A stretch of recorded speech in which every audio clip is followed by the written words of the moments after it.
Thank you, Pam. And hello to everyone. I'm so honored to be with you. I am going to attempt to share my screen and always kind of hold my breath as I do this. All right. That beautiful lady that you see there on the screen is my mom. And as Pam said, of course, this is Realtor Safety Month. And sadly, it is also the anniversary month of us losing my mom.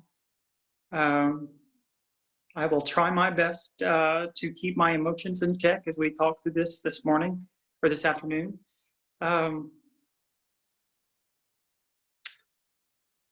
Tomorrow is 6 years to the day that we lost my mom. And I tell her story as hard as it is and as emotional as it is because I think that there's a lot of power in her story. I think that there's a lot we can learn from my mom and her story, not only the things that she did right, but also in the ways that she was deceived. And we honor her, I think, by learning from her and her story. Please know that it's so important to me, and I know Pam would echo this, that none of you walk away from this session with a spirit of fear. This is not about that at all. We want you to walk away with a little bit of awareness and empowerment, and maybe in some small way some inspiration, just to look at your business and think about it and see if maybe a little bit of complacency has crept in.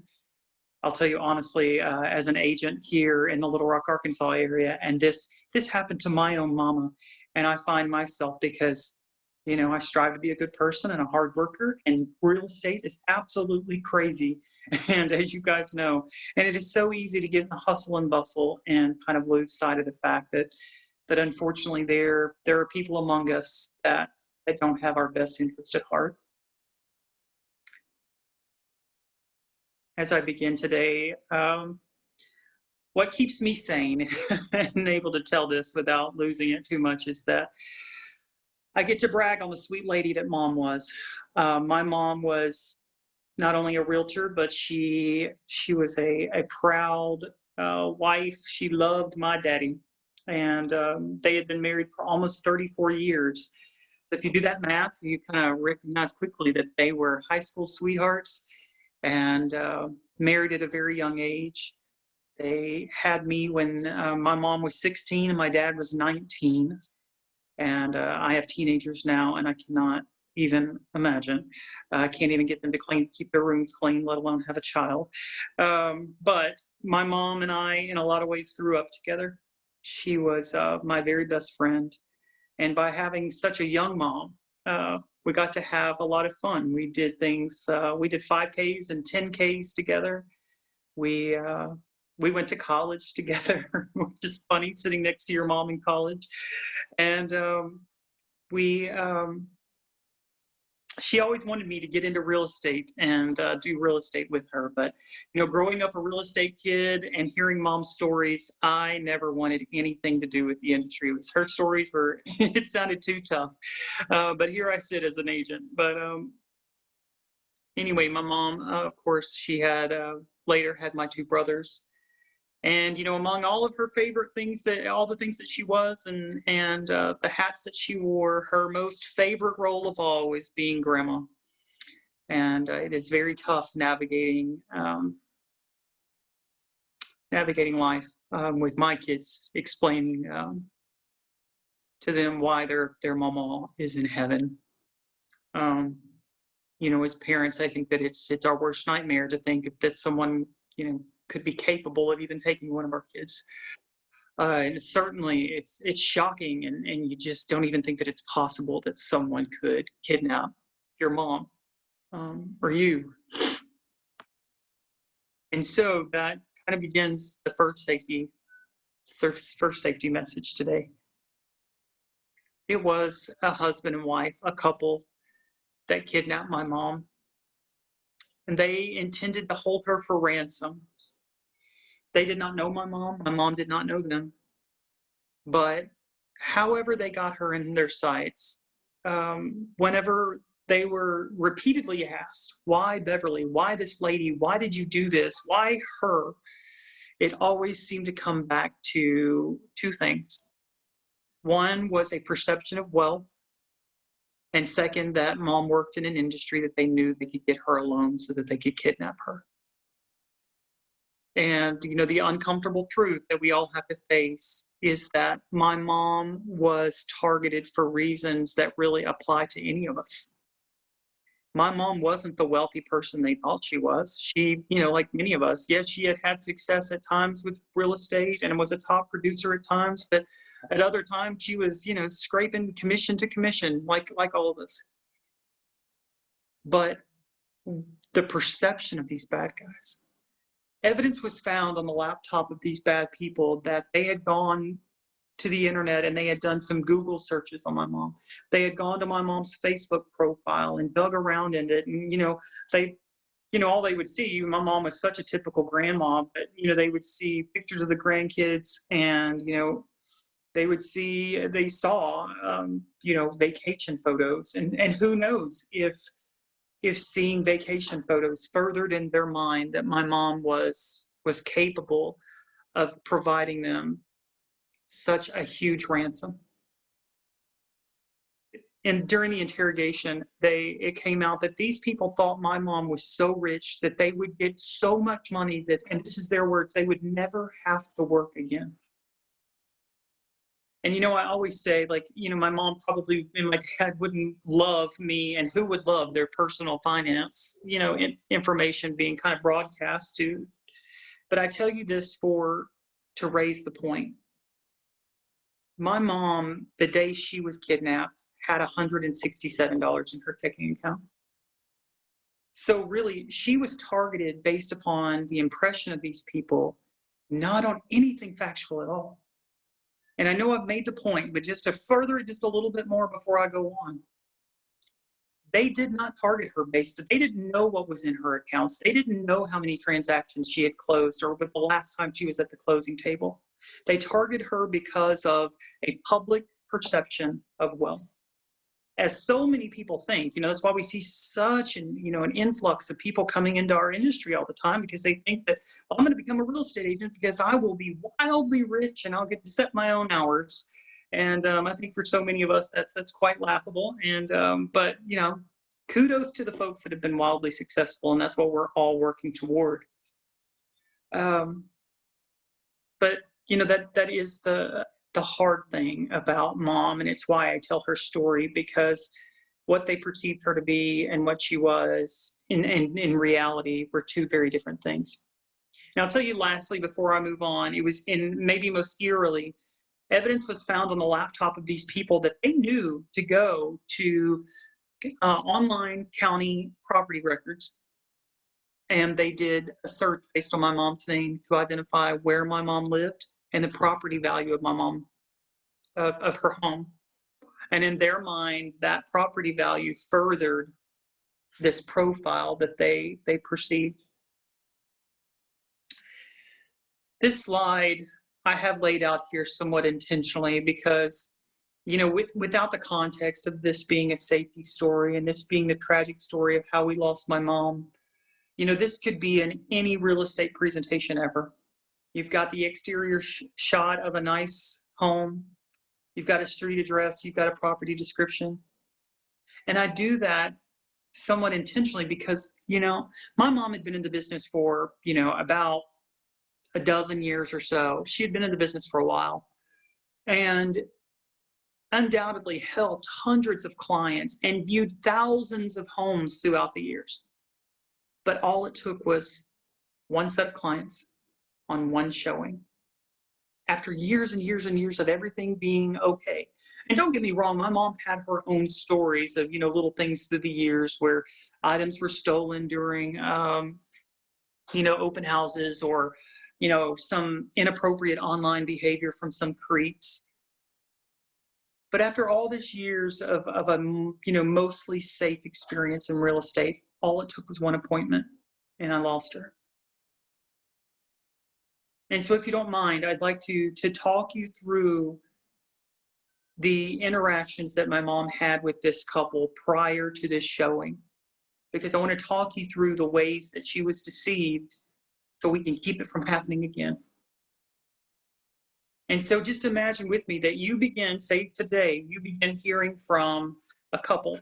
They're calling you, they're texting you, and they're emailing you.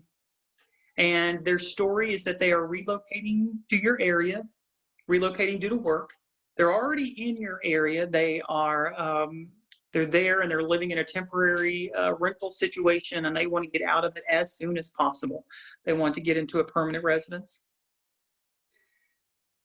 And, good, bad, however you look at it, usually good, especially when they come through on it. Your clients tell you that they are cash buyers. And so everything's going good. In my mom's case, she created a paper file on every single client that she worked with. My mom's office, I made fun of her for it because her wall was just lined with these filing cabinets. And she kept such detailed records on all of her clients, and in paper too. But one thing that she did for every client that I didn't even know until after the fact is that my mom created a client profile form. And there's a lot of good safety in that because it ensures that you're giving consistent service to everyone, and that you're remembering the important details, and that you're asking the same thing as you screen your clients of everyone, so it could never be said that you are just being discriminatory. And so mom documented their needs, what they were looking for. She takes their email address, and the names in the email address match that of the names that she was given. She puts it into the MLS so that they can receive updates for new properties as they hit the market. As she interacts with them on the phone, via phone call and text, she notes that, or notices undoubtedly, that the area code of the phone number that they were interacting with her with, it actually matched the state that they said that they were moving from.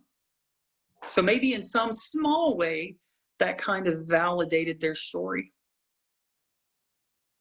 As we all do when we are seeking to serve clients and we can't find anything on the market that meets their needs or their interest. My mom talked about this couple a lot with other agents in her office, asking, the questions that we all ask. Do you know of anything that's going to hit the market? I've got this couple I'm working with. There's a sense of urgency, really want to help them. And so, you can imagine the tough job that the investigators had as when mom was missing and they were going. And it's like every agent in mom's office almost seemed to have a story of how mom had interacted with them, telling the story of this couple because she was trying to help them. She was trying to serve them like she had every other client before them, which breaks my heart, but truly. Moreover, and I always kind of joke that, God loved the people that are married to real estate agents, because whether they want to or not, they have to hear every detail of every transaction that we're working on. And my dad was no different. I am sorry. I am just getting emotional all of a sudden. I'm just going to shake that, get a little hot tea, and my dad was no different. My dad knew everything that I just told you about who she was working with and their story. But if I may pause the story there, everything that I just told you, everything that had been told to my mom, everything that she had documented on that client profile sheet, everything that she had conveyed to other agents and to my dad, 100% of what she had been told was a lie. The names were fictitious. The email account, they had taken the fictitious names, and I know we're not always, it's not every day that we're creating an email account, right? Luckily, we just don't have to do that very often because it's such a pain. But be reminded today that all it takes is about a minute of your time. You could go and you could create an email account with any name you want to. And so an email account in and of itself is not validation of a person's identity. Moreover, these people had, I told you about this phone number that matched and, the state they said they were moving from. My mom had no idea that this couple had downloaded an app on their phone that provided them a spoof number. And so as they interacted with my mom, it routed through that app and hid their true phone number and gave them this fake phone number. And, if you're like me, especially thinking back how things were 6 years ago, it's like, how and why does this technology even exist? But of course, now we see that it's kind of become mainstream, and phone numbers actually mean so very little. We're plagued with these local calls. You answer the phone hoping it's a lead or thinking it's a reminder for a doctor's appointment, and you find that there's nothing local about that call at all. And so that same type of technology was used to not only, in part at least, deceive my mom, but also to protect the anonymity of these bad people. I think an important point to note about this couple is the fact that they were a couple. They had told my mom, of course, that they were a married couple, and they were. That part was true. But that leads to, and I'll make the point further here in just a moment, for many of us, and not that it's right, not that it's wrong, it just kind of is what it is for a lot of us. Before this happened to my mom, I'll tell myself, I would not have thought that a situation with new buyers, when I'm talking to both husband and wife, had any risk at all. I would have thought because there is a wife, we're good, because I don't associate, or I didn't associate, potential of victimization, or certainly not violent crime, with a female. I'm very trusting of females, and I think a lot of us are. And so the safety lesson, another one here in this, is that, this woman was truly evil. She was very much a part of the planning, the deception, and the execution of this crime. And so we can be reminded, as harsh as it is, that bad guys have no definable profile. They come in, men can commit crimes, women can commit crimes, and these bad guys come in all shapes and sizes. And so, now we know, of course, that my mom had been deceived, but as she continued to try to serve them and find a property, not knowing that the reason why they kept saying, no, we don't want to see that house, we don't want to see that house, as my mom made proposals to them, we know now that they were looking for the right house that had just the right setting that they felt like they could get away with the crime. And if I may pause this story, I want to tell you a little bit about this house. This house, I've actually known about this house many, many, many years before my mom was kidnapped here. You see, this house is within the community, the very small community that my parents lived. Hard to tell from this picture, but it's lakefront property. From probably the criminal mind, it was a good property to use, because these homes in this community on this lake, they sit on half-acre lots, so there's the neighbors, or they're a decent distance from one another. But alternatively, back to the good, I think you hear safety instructors talk about the importance of situational awareness, and that sometimes we have more heightened awareness than others. And I think that, when you're dealing with your community, your sweet little town, knowing that just 3 doors down from this house is where the pastor of your church lives, there has to be some sort of a comfortability, right? Where you maybe let your guard down a little bit.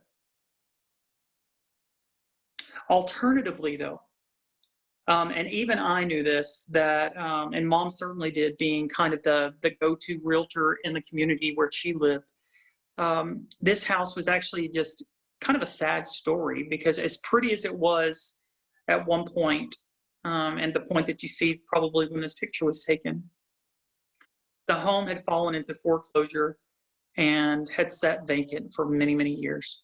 There had been issues through the years with squatters getting in there. The house had been vandalized. The house had been, people had gotten in there and stolen anything and everything of value, from light fixtures to faucets, to even ripping out some of the wiring to get the copper out. And so my mom knew that, of course, the yard was overgrown, and mom knew all of these things. The unfortunate thing about this house is that because of its state, of disarray and destruction, it had a very poor representation online. It had this as the leading photo, and followed by just a couple other photos, because and understandably, I guess, there wasn't much to highlight, because it was just not pretty on the inside.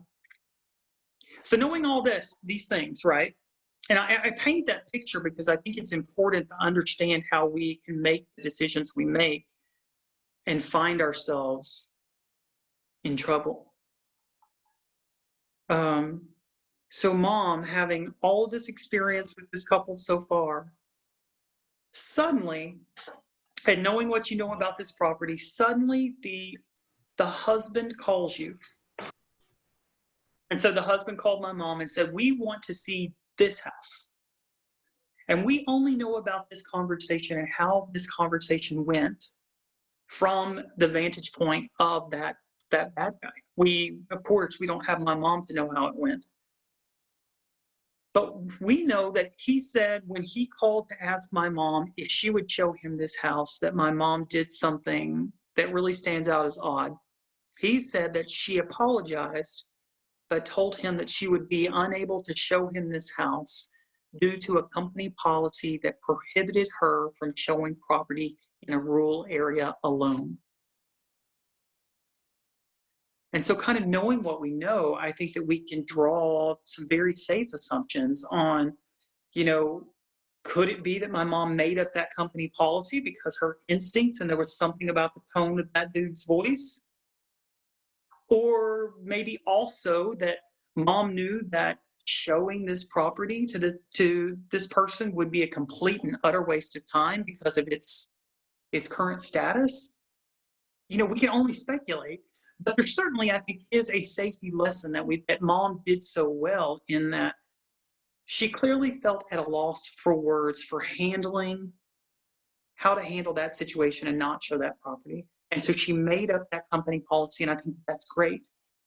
The thing that I think we all can do to take it a step further then is to anticipate objections. And so what do you do if someone then objects to that? And how the bad guys objected is that sitting right next to the husband was the wife. And he said he handed the phone to his wife, and the wife told my mom that she would be coming to the showing also, that she would be coming from work. And so the three of them would arrive and meet at that property at the same time on that day, and asked my mom if that would be okay. And really, this is the point of the story, I think, that if we were all together, that you really see agents start kind of looking around, and where mom's story really starts to resonate, because she was put in a situation on this phone call with both the husband and wife. And I've been told by many agents that have been in the business for a while that they have made decisions very similar to my mom's, that once the wife was involved, that the guards come down and this seems safe and normal. Having no idea that the wife was in on this and very active in the plan. And so my mom told them that, of course, that if it's the three of them, that would be fine. And so they set the appointment for Thursday, September the 25th. And, good safety precaution we can learn from mom is she encouraged them, and they told them that she couldn't show the property any later than 6 p.m. because there were no utilities at this property, and she wanted to ensure that there was plenty of sunlight for them to view it in. And so that day comes, and, it was what I call kind of a typical day in real estate, prior to COVID anyway, where mom was able to go into her real estate office and work all morning. She had an affiliate sponsored luncheon, a really fun themed event that I've seen pictures from that day. She won $50 in a raffle that day that she was excited about. So she calls my dad as she's leaving that luncheon to touch base with him on what the rest of her day looks like. And so she does two things. She tells my dad that she will be showing this property. And because it was in their community, of course, my dad knew exactly where she would be showing property. She said the house around the lake. He knew exactly which house. She told him she would be showing this house to that couple at 6 o'clock, and that she had won $50 in a raffle that day. And so she would take her winnings and pick up dinner, and that she would see him at home that evening. And it was a Thursday, just like any other Thursday in real estate. A Thursday like 100 of them before. And so my mom arrived at this property early, and isn't there, there's lots of safety lessons and the importance of arriving early, and especially these vacant properties that we know there have been previous issues in. We know that prior to anyone arriving at this property, that she went in and assessed and opened the house up. We know that she made a number of phone calls related to business from the driveway of this house. But at 6 o'clock, a black car pulls in by my mom, and a young Caucasian male with short dark hair got out of the vehicle and approached my mom. And we don't know which happened first, if it was the husband making the request in person, or if it was the wife that made the request via text. But we know both happened in very close proximity of time together. And that was that the wife had gotten caught up at work, and they both were expressing their apologies, and they asked that my mom proceed with the showing. And they had really a further request with that as well. They wanted to, because this house was so poorly represented online with photography, they asked that my mom as she toured this property, went ahead with the showing for the husband, if she would be so kind to text photos to the wife and answer any questions that the wife might have via text message. And so in essence, it would be as though the wife was with them on this showing, at least virtually. And so after all this, and having no idea that everything that she had been told was a lie, my mom is faced with the last decision that gives her the opportunity to get away from these people. And who knows? We can only speculate. And I think that we know what the human experience is like, and how many times perhaps that our own intuition has been going off, but we override it we outthink it. Logic comes in, and we don't want to seem unprofessional or rude or weak. And who knows where my mom's mindset was that day. Or maybe they just made her feel comfortable enough. But my mom agreed to show the property and to take those photos and to answer questions that the wife had.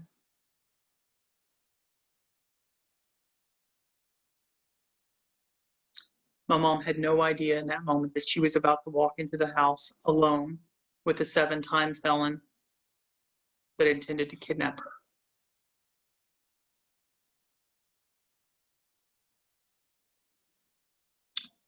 At the conclusion of the trial, we got back my mom's phone, and it was found in the residence of these bad people. And of course, I'm going through the phone, and I'm trying to find photos or different things, that maybe I've never seen before of mom. And to my horror, of course, the last 10 photos of on the camera roll of my mom's cell phone was the photos that she had taken at this property. My mom had no idea that she was truly documenting her last moments of freedom. And as she went through that property, and that wife kept her very probably in a way distracted with a barrage of questions and asking for photographs. It was when my mom got to, they were in a second floor bedroom of this property that you see here. And my mom was taking the last photo on her camera roll, which is this photo that you see on the bottom right of your screen here. This is truly the last moment of my mom's freedom.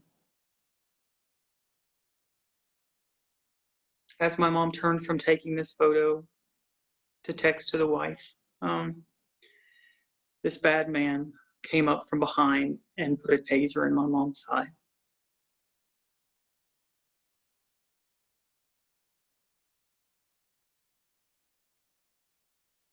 He's been very proud to admit that the last words that my mom heard in her freedom was that she was about to have a very bad day. He tased my mom.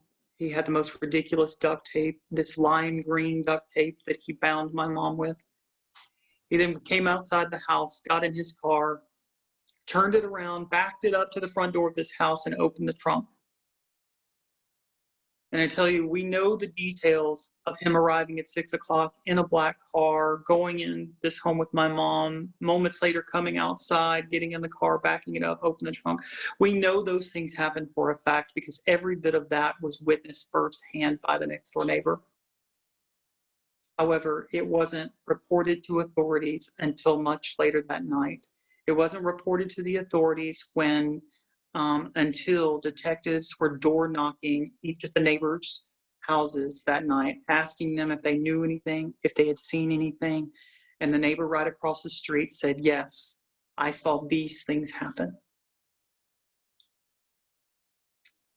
And so if there's something that perhaps you could impart to your family tonight, it's just the importance of reporting suspicious behavior in the moment to the authorities. I don't know if it would have made a big difference in the outcome of my mom, but we certainly would have known that she was in trouble a lot sooner.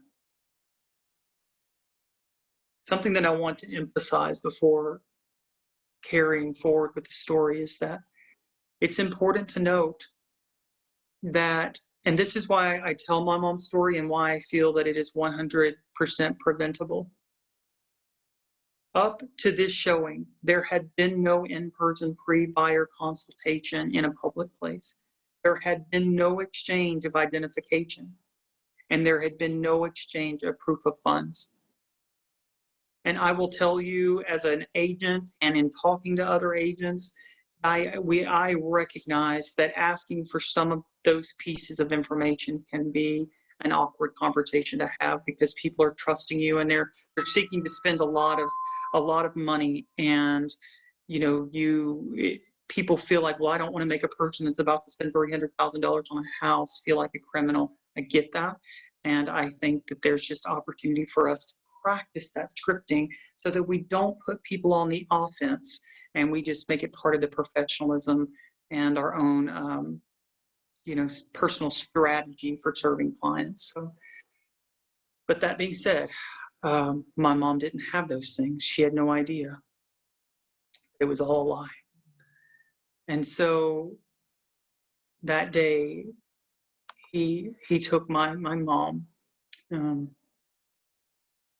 my buddy, my first friend, my first love, and put her in the trunk of that car. And before he closed the lid on the trunk of that car, he pulled out his cell phone and he took a picture of my mom in the trunk of that car, and he texted it to his wife. And we can only assume that he was taking that picture and sending it to his wife to show his wife that their master plan was in play. And I'll tell you a bit about that plan. The actual plan itself, how it was to be carried out, is that after kidnapping mom, they would record her doing a series of videos that my mom would, in her own words, then tell my dad how and where to push all of this wealth and which accounts that he should push this money to so that this couple could access the money via cards that were in my mom's purse. And if you're like me, of course, all of that sounds absurd, but that was their plan. But I'll tell you, and and many of you ladies, I'm sure, can identify with this. My mom, as just a personal decision, a rule that I knew that she had that she was very consistent on, is that for safety and security reasons, my mom never showed property with a purse on her shoulder. She always left it locked in the car, and just as she did this day.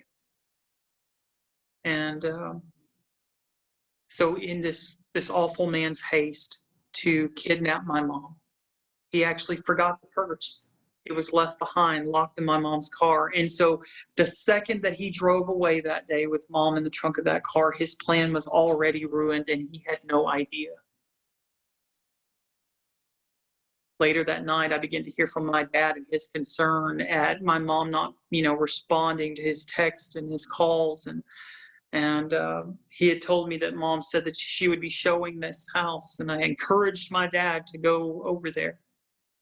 And of course, when my dad arrived, he arrived to this large, overgrown lot with no utilities, pitch black, right on the water, to seeing my mom's car in the driveway, the front door left wide open. And he began frantically trying to search for my mom. My poor dad even climbed into the attic. He wandered and scattered through this overgrown grass in this yard. He wandered along the lakeside, and everywhere, all over, and ended up kind of being a bad thing because he was unintentionally messing with the crime scene while he tried so hard to find mom. We had no idea at that time that we were clinging to probably what could be called absurd optimism, that we were trying so hard to piece together real estate scenarios based on stories that she had told us that made her okay, scenarios with clients that justified her being out at 9, maybe even 10 o'clock at night, the later it got, that made sense. And then of those, which ones make sense for her to leave her car and her purse and not respond to phone calls and texts? As you might imagine, the later it got, the fewer excuses we could come up with.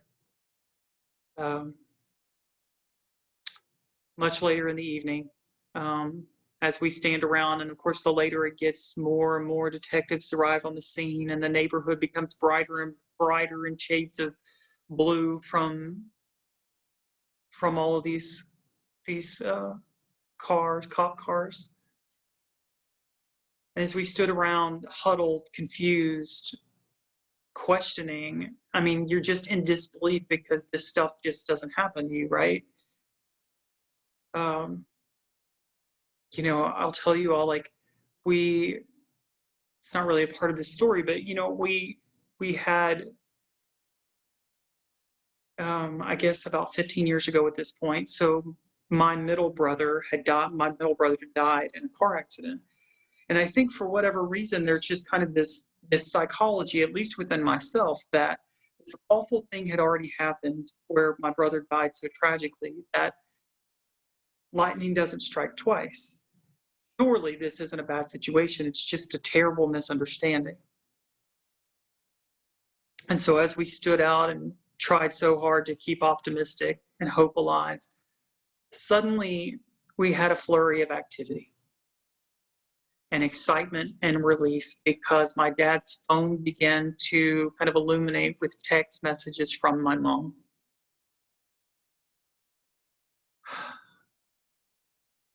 And so you'll notice on the timestamp, this is 6 hours and 21 minutes after that appointment. Suddenly my mom begins to reply to dad, and for a moment, all was well. I was a little embarrassed on her behalf because I knew that she had some serious explaining to do to law enforcement and to my dad. But in the course of from when this first text to when this third text came in was no longer than just a couple of minutes. And that third text, I know you all didn't know my mom, but She was such a typical Southern mom. She didn't like for her boys to say swear words, and she didn't like for us to drink. She went to bed early. Her favorite drink was chocolate milk. And we knew with that third text that not only had someone taken my mom, but they were bold enough to pretend to be her. And you see, we had no idea that just moments before,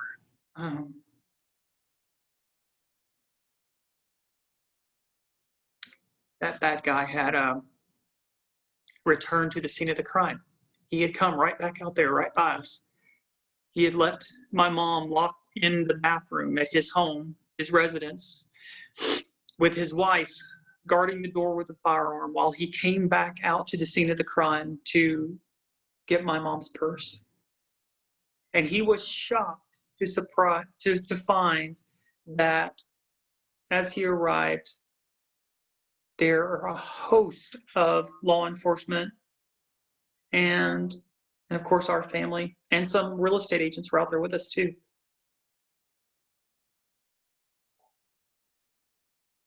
And so he fled the scene. He was actually stopped by a patrolman. He was questioned about his knowledge of the disappearance of my mom. He denied knowing anything and fled the scene.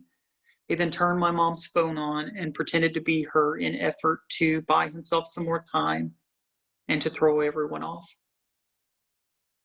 And as ridiculous as it sounds, it really was that moment, blue lights, stopped and being stopped and questioned about mom's disappearance, that threw him into a panic. It was a moment of clarity that this plan would not work, although we all know that it wouldn't from the start. And so as he returned back home that night to his wife, with my mom locked in their bathroom, they began to panic and realize that their plan had no way of working. And so they made the decision to take what my mom had on her of value, her jewelry, as disgusting as it is. They even took my mom's shirt that she was wearing that day. It was found hanging in the closet of the wife. And made the decision to end my mom's life. Not knowing that had all happened, we just kept searching.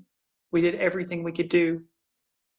I get a little embarrassed to show this picture that we had, I had come up with this silly hashtag and I went on news shows and I prayed and I fasted and I felt guilt every time I ate because I didn't know if my mama could eat. I felt guilt every time I closed my eyes because I didn't know if she was in a position where she was getting rest. And I'll tell you, just to set aside the horribleness that you all know with this, you can imagine this, for me, the most important thing to highlight during these days was the people, by and large. Yes, we had community members that were there for us, and we have friends and family. I love them. I appreciate them. But by and large, the support came from our real estate family. And I don't mean our local real estate family. I mean real estate agents from near and far, those that came in person to search these farmlands for any evidence of mom, to those that offered prayers and support from many, many states away. It is the gratitude that our family has that fuels the work that we do with the nonprofit, because it wasn't just these 6 days that we got love and support from our industry. Quite frankly, we continue to feel it. It was real estate agents that kept pressure on local law enforcement to find mom and to find the people that did this to her. And it was real estate agents that kept pressure, I believe wholeheartedly, on the judicial process so that there would be justice for my mom. It was also real estate agents that showed up at my door at 4 a.m. on Tuesday, September 30th to tell me that my mom's body had been found. A position no realtor should ever be in. but they were doing it. They did it without even thinking through. They jumped in their car and came to tell me because they had seen it on Facebook that my mom's body had been found, and they did not want that to be the way that I found out. So in conclusion on this slide, I love you guys. This picture here is from my mom's 50th birthday party. Of course, she was 50 when she was taken from us. It's my dad on the left and my brother on the right. My mom was made to do one video of what would have been a series of videos, telling my dad what to do with the ransom money. And if you guys don't mind, I'm just going to tell you, we can only imagine what it was like to be my mom and be in that horrible experience. But there are three ways that she acted that we know for a fact. We know the video was never delivered to my dad, but the bad guy ended up playing it during the interrogation process, part of a bargaining thing.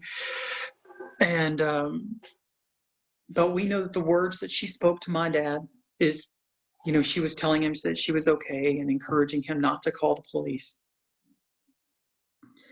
But most importantly, at the end of that recording, this was literally moments after being hurt, being tased and taped, put in the trunk of a car, driven to an unknown location, pulled out and made to immediately then do that video. Her last words to my dad were, "I just want you to know I love you very much." Evidence was found after a search warrant was issued to that black car owned by these bad people that my mom had gotten her hands free and she was fighting for her freedom. And lastly, we know from the testimony of the wife that she said that although she never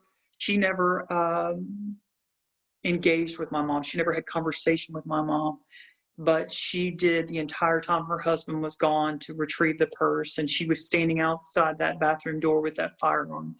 She said that she remained haunted to that day because she sat there listening, or stood there listening to the sound of my mama's prayers.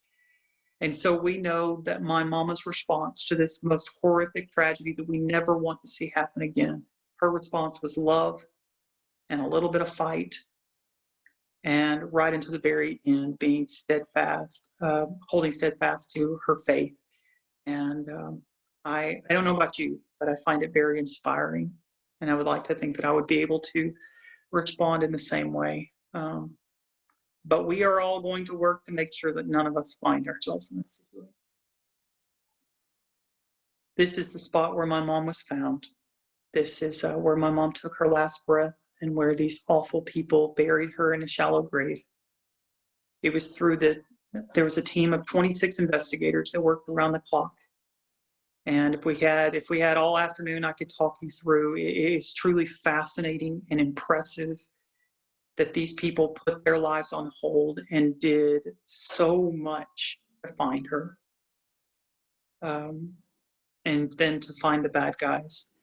And then we later had an amazing prosecution team that, I know we all have varied opinions on what true justice would be in this situation, but at least these people are in prison now and unable to hurt anyone. The wife took a plea deal, so in exchange for her truthful testimony, she got a 30-year sentence. She will be eligible for parole when she has finished 21 years of that sentence.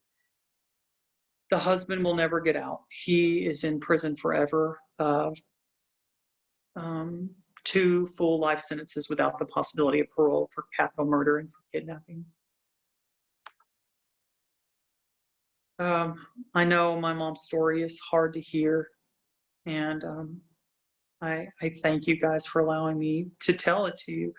But if I can just quickly, because I know it's it's an emotional roller coaster, right? And so let's quickly hit on the takeaways, because we don't want this to just be a story that you hear, but really a story that you can think about. Remember, and I'm going to hit these quick because no one likes to be read to. Remember that bad guys meet no definable profile. Please, wherever possible, try to meet these people in a public place before you show them property. I know COVID has made that even harder, so get them to jump on a Zoom with you, something. Add another layer of something. Obtain ID, keep it secure, share it with a trusted colleague. Use the internet. Do just like these people did my mom. See what you can find out. Become the ultimate investigator whenever you're working with new people. I hope that you will, I hope for you that you have trusted people in your life that you can, you know, not only, have to think to share your itinerary, but have technology in place. I know for my wife, we both have uh, our GPS tracking for one another turned on at all times. And that way, she's a hairstylist. So if I can't get in touch with her and I feel a little of that pang of worry, then I can just click and see, oh, she's at her salon and she's doing someone's hair. So that takes trust and constant communication, but it keeps me from having to remember to share my itinerary all the time. And if I'm unable to respond to her, she can, in the moment, that she can easily see where I am. Of course, I always share my calendar and I keep it up to date with my wife. I hope you'll think of my mama and those weird circumstances that she was put in, that there was probably some of that instinctual dread or pull that. So I hope that you'll trust yours more than you ever have. You've heard safety instructors talk before about keeping, let your clients lead the way, let them go in front of you, and remember my mom's story. I have heard the stories of so many agents, much like my mom, that everything was going one way and then suddenly by surprise from behind. And then I hope that you'll think of that neighbor and encourage your kids and your spouse to, if they see anything that looks amiss, anything suspicious, to just super easy to report it to the authorities. They can take a look at it and no one has to know that you were there's no fear of you looking like a nosy neighbor. I hope that you will help us keep this conversation going. We do have this nonprofit that I'm so honored to be a part of. We have a safety pledge out on our website, which is beverlycarterfoundation.org. You can pull this down. There are tons of other training materials out there that are super easy. I love a one-page reference. And so there are one-page references for a host of topics, and pull them down ever so often just to shake off some of that complacency that can creep in. Of course, we do have this nonprofit. I hope that you will think of us. I hope that you will engage with us on social media. We try to put out very responsible, timely, helpful safety tips that are related to real estate safety. And of course, if you're able, remember us with your charitable giving as well. There are additional safety resources. Not sure if you are on the email distribution for the CE shop, but I've known about this for a while, but they actually just did a big blast yesterday, I think. They have 3 agent safety courses and they are all free this month.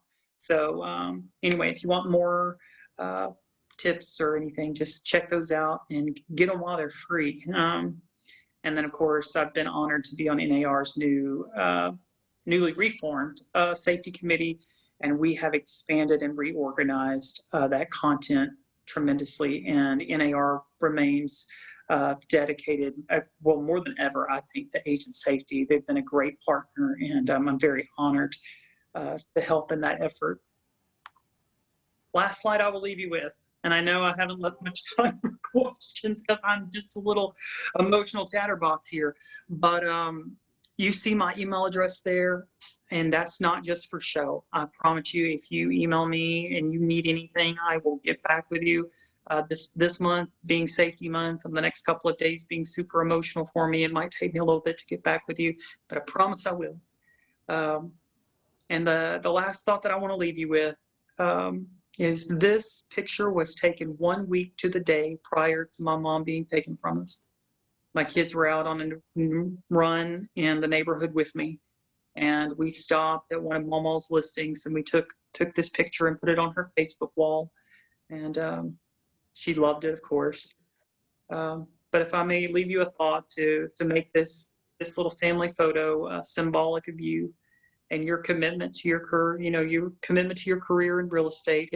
If that sign can be representative of your commitment, which I think is evidenced by the fact that you took your time out of your schedule to attend a safety training class. I just hope that my mom's story, that my my words this afternoon have in some way made you just ever more mindful of the people beyond your career, the people around the periphery, that your friends and your family, your kids, your spouse, that love you so stinking much, that need you to come home safely each and every day. And please know that you guys have a friend here in Arkansas that would love to come and see you when this stinking virus calms down a bit. And I am constantly thinking of your safety and wellness, and I pray that that all of you stay well. So thank you for this opportunity, and I welcome any questions or feedback. This has been a true honor. Well, Carl, I just can't thank you enough for sharing your story, your mom's story. It has touched all of us. I know that I think that we might have a few questions. Let me just see here. Rose Yuan posted, with most people and children homebound, what can we do to prevent oversharing on social media due to boredom, desperation, and complacency? Thank you, Carl, for sharing your personal story and honoring your mother's legacy. That's a great question, boy. It's great. It's really great. And honestly, I think that the best answer for that, because it's such a tough situation. And let me just say, real talk. I'm going to give you this answer, but I haven't done this myself yet. I think the best thing we could do is to ratchet down our privacy settings so only the smallest group of people can by default see our post. Because I'll say, like, I find myself sometimes, because I'm kind of silly and goofy by nature, that I'll just put out things that really they're not for public consumption. And so many of us, we have everything wide open, not because we want everybody to see us necessarily, but we want to be the community realtor. We want to be accessible. We want to be seen. We want, but I think that's the best thing that we could do. Right. No, I agree with you. And those settings in social media, people don't tend to review those settings. And that's a good reminder to all of us to do that. Well, and I tell you, there are, go ahead. I'm so sorry, Pam. But too, and I guess it's kind of me being the cheapskate too, when people kind of talk to me about my favorite apps and safety technology, and without a doubt, I have some that I can just rattle off. But honestly, with these phones that we have, y'all, there are so many features that we just. And so I would encourage you. I have the resource I could email you, but also just go to Google and just type in whatever type of phone you have, underutilized safety resources for iPhone, and you will. It's really kind of surprising, and you just take a few minutes, turn them on. But then you can't just turn them on, because when you turn them on, you're going to have to identify who you want to be contacted, who you want to share your location with. So then you have to follow that up with communication to your loved ones. Right. There are quite a few products out there, and I know that usually at the annual NAR meeting, the exhibit showcase, you see what the latest and greatest things are, and I think that all of us could do our due diligence, because there is a lot out there.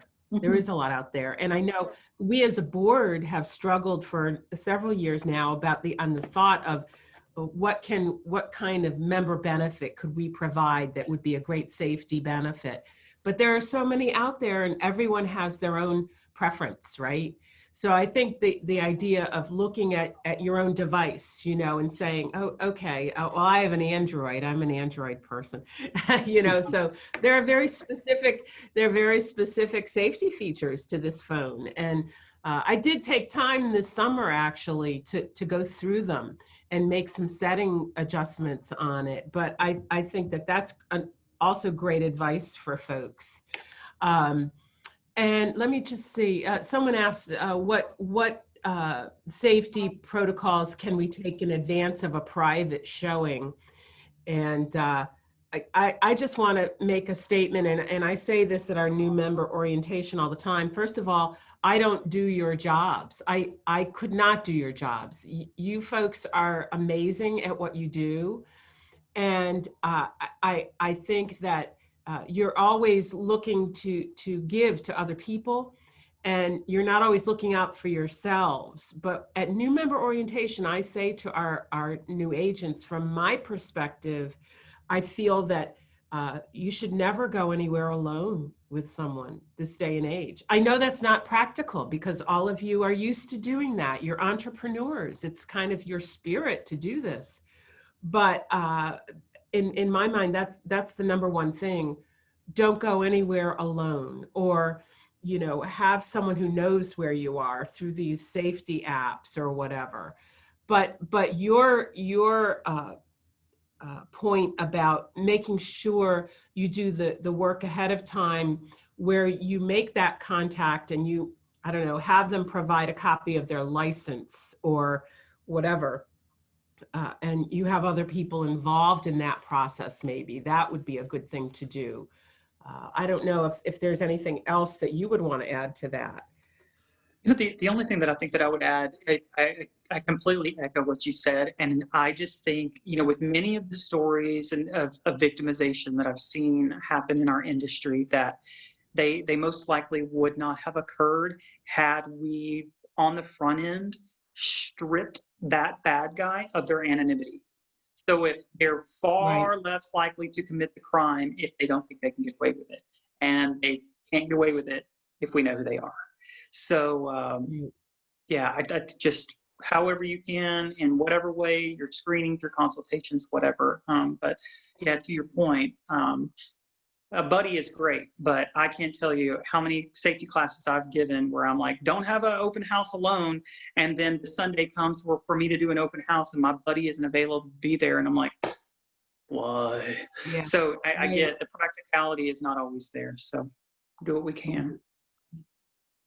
Well, thank you very, very much, Carl. And we have recorded this session and we intend to put it on our website for all of those members who weren't able to join us today. And it's another reminder for all of us going forward that this is such an important thing. And again, I greatly thank you for giving of yourself and for sharing this story. And I'll tell all of our members who are on today that BCAR will be making a donation to the Beverly Carter Foundation today. So thank you very much. And if anyone has any questions that come to you after the fact, you can email one of us, either Lisa Ginsburg, any of the staff, myself, and we'll get in touch with Carl, and we'll answer any questions that you may have. And I thank everyone for their time today. And I wish